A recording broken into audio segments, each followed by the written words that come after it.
Hello Warriors, DeCrans here, and what I want to do today is talk about the final project for this class. So once you're done with this project, you're pretty much done with this class. It's one of those things you can, you have a whole bunch of time today, you could just knock the whole thing out and not worry about it. It's one of those things I'll take to the very last day of the semester, which is the 22nd, but don't wait to the last day. This takes a little while to do.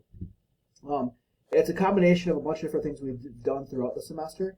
I think it's kind of fun. I hope you'll enjoy it. So without further ado, let me talk about the project.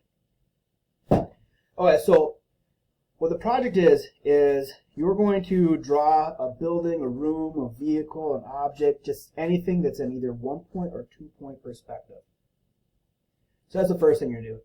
The second thing you're going to do is you're going to draw a person, either the foreground, the background, you're going to draw a person, but the person you're going to draw is going to be in perspective and in proportion. Then the third thing you're going to do is you're going to draw a scenery or a landscape or some stuff around it. And then the last thing you're going to do is you're going to do a little bit of shading to make things look 3D and add some shadows and make it kind of look cool. So those are the four things you're going to be doing. Things that we've done throughout the semester already in other projects. And it's kind of a combination of putting it all together. So the rubric, if you click on the bottom, it has a link to the rubric. The big thing is it's those four things I just talked about: drawing a building, structure, vehicle, room, something in 1-point or 2-point perspective. After that, drawing the person in proportion and perspective, and then drawing a scenery or landscape, and then drawing, doing some shading. So those are the learning targets. You can see the learning targets match exactly with the assessment, so you can see how your guys are being graded. Now, the one thing that I kind of crossed off on the rubric, it's crossed off there, is normally if we'd be in class, we would be doing a group activity. I break guys into groups, and then kind of a review activity of a bunch of different things we've done throughout the semester. It doesn't really work since we're not all in person, but that's what we'll be doing in class. So right away, I'm just going to give you guys all the points for that as if you did it, but I'm not going to make you do it. I'm not going to divide you into groups to do online with people you might have not have worked with all semester. You automatically going to get the points back. Now, this is worth 40 points, so it's worth pretty much what 2 projects is worth. But on top of that, the big thing is this is the final project, so if you show me you know how to do something on this project, like say earlier in the semester when you're drawing say you decided to draw a room, which you did a last project, and you didn't do really well on it or whatnot, if you do really well on this drawing, I'm going to go back and I'm going to give you more points on your room drawing. Say when you draw your person in proportion and for your front view side, remember back when we did the front view side view drawing, maybe you can get all the points on it or whatnot. But you draw this one really nice, I'll go back and I'll give you more points for that.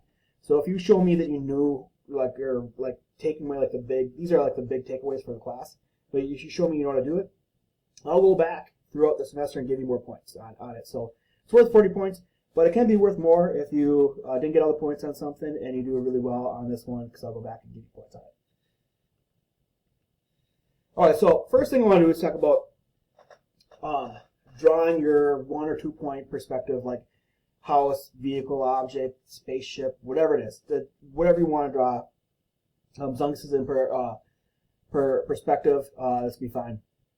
One of the things I don't think I ever had a chance to talk about though is, these drawings work out pretty decently. If say you got your vantage point on one side, your vantage point on the other side of the paper, but sometimes you might want to have something right up on the edge of the paper. And it might look a little strange, just kind of weird because you want it up at the edge of the paper. One thing you can do is, in this, I drew this picture of this house here. And then, but this line right here is where the edge of the paper is. So because I want it right up to the edge of the paper, what I did was I just took another sheet of paper and taped it behind it to make my vanishing point. So my vanishing point's off the page, but then it makes it look like it's all, then when I get rid of the paper, and then the edge of the house is right on the edge of the paper. So that's something you can do if you want to do it. It just depends on what you choose to do.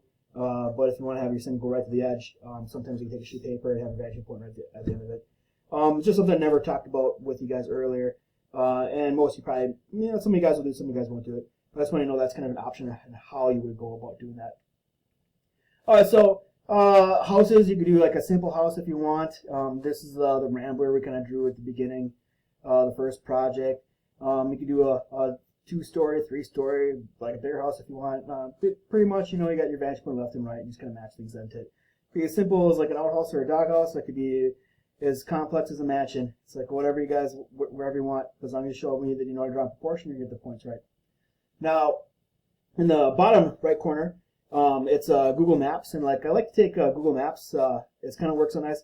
So you can find like an image of like different houses and stuff like that. If you want to draw like your neighbor's house or grandma's or a building or I don't know, a shop or whatever, you can go on Google Maps and it's going to kind of line things up, and you can kind of find the proportion, draw things in perspective off of that. So that's something you can do if there's like a building you really want to draw. It kind of works out as well. Now this works out. You can do like a city street type thing, where you match up the sidewalks and the buildings. It's pretty easy to do. If you want to do something like that, let me know. I'll send you a video on it. But you could definitely do like a city street or some blocks, and then draw a person on the sidewalk for your thing. This is a 2-point perspective treehouse, and you can see that the different boxes in the trees all match up with the perspective. You have a doghouse on the bottom of it. Even the ladder matches up with the vanishing points. So if you want to do something like that, you can definitely do it. It's pretty much really whatever you want to do. When it comes down to vehicles, here's a 2-point perspective truck. You can see how the road matches up with the vanishing point, and then you pretty much got like the box for the trailer and a box for the cab and a box for the cab where the windows are and stuff like that. So if you want to do like something like that, you can. You can 2-point perspective train. Here's a 2-point perspective car. It really is just like a box on top of a box, and you can kind of round out the edges, so you can kind of see from here. So you can definitely do anything like that for any vehicles. More vehicles. You got the truck. Here's a 2-point perspective like a wooden sailing ship. You got a 2-point perspective snowmobile. You got a 2-point perspective. This is from Mad Max concept art or whatnot, and it's really one box on top of another box, and then after you do your box, you just kind of round out the edges, and that's how you do a car there. So if you want to do a vehicle, go for it. Just like our last project, kind of talked about doing interiors rooms. You could do like a 1-point or 2-point like room or hallway or anything like that. Draw a person in it. That's an option too. So it's really whatever you want it to be. That's the first thing. Like before you worry about drawing a person or landscape, the first thing you're gonna need to do is just figure out what you want to draw for your object or your 1-point perspective thing. Is it inside, outside? What's it like? And go from there. Now, once you got that done, the second part is you want to draw a person in proportion and perspective. Now, we talked about how to draw a person in proportion, and I'll show that in the next slide here. But I don't think I really got a chance to talk about how to draw a person in perspective.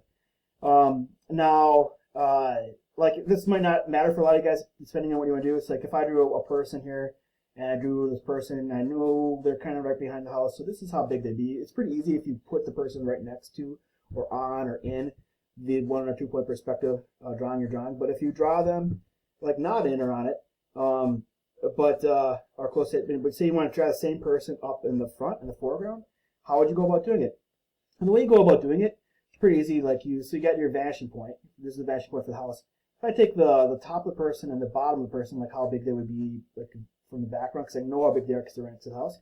If I want to draw that same person up here in the front, I would just do vanishing points, and then I could see how big there would be and how tall they would be compared to the person in the background. And that's pretty easy to do. But like say now if you want to draw a person like that doesn't line up with a vanishing point, how would you go about doing it? So like here's a person. Say I want to have a person in the middle ground, and here's how big they would be and where their feet would be if they were in to draw in perspective. But I don't want to draw them there. I want to draw them to like the left or right.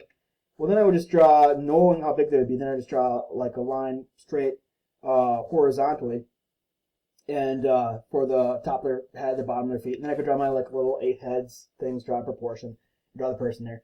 And that's how you would draw them in proportion. So if you want to draw the same thing, you can line this up with the guy in the middle. And if I want to draw someone in the foreground in the right, this is how I would go about doing it. Again, this probably doesn't matter for like most of you, but like say someone, if I said some people that I draw like a 2-point perspective, say like a football or basketball or soccer field, and with a couple people like playing soccer or sports or whatnot, And this is how you would go about doing it to make sure all the people kind of look right. They're on perspective. If you're drawing one person, it's not really going to matter for you, but I just want to make sure you know how to do it if you decide to draw like multiple people doing something, which some of you guys might. And then for drawing the person in proportion, it's back to when we did the lesson on drawing people in proportion. It's just you got your eight head rules. So you got this is how big my head is. You have you pretty much follow the same lessons. You got the 8 spaces, and you draw the person in proportion, depending on where you draw the person at. So that's about going there. So now you have your person, your 1 or 2 point perspective object drawn. You got your person drawn. The next step is step 3, is to draw like a landscape. So I got the house here, and I decided to draw a little landscape around it. The big thing is like for like trees or nature, you don't have like solid lines. See, I did a lot of squiggly lines, a lot of breaking up things. Just wanted to break up the silhouette. Like things aren't straight in nature. Nature goes this way or that way. So that's how you go about drawing out nature. And everyone's gonna be doing a little bit different things. So if you like want to draw like something in the desert, or you want to draw a moon, or you want to draw some underwater, or like I don't know. I mean, or maybe this is inside, and instead of drawing a landscape, you're drawing like some books or some stuff hanging around. I mean, it just depends. But you're gonna draw like a landscape or a scenery around that. So if there's something special you want to do and you're not sure how to do it, let me know, and I can show you how to do it. So once you got that, then the very last step then is to go around and do a little bit of shading. So here I got the house. Now I got my landscape around it, I got my person.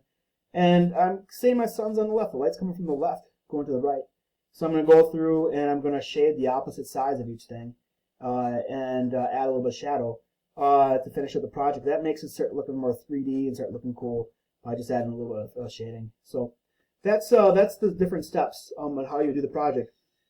So again, first thing, figure out what you want to do. And it could be anything you want to. You're going to start your 1 point, 2 point perspective drawing. So take your time kind of figuring out what you want to do with that. Then after that, then that's pretty easy. Then you just try a person proportion, and then you do your landscape and your shading. If you have like a really good idea of like something you want to make but not sure how to make it, let me know and we can set up a Google Meet and I can help you out draw it, or I can send you a video. Usually once you get started, it gets pretty easy after that. But it could be anything you want it to be. It really can. Again, you finish this project up, you're done with the class. Great, and so the sooner if you want a bunch of time, great. Just don't wait to the very last day.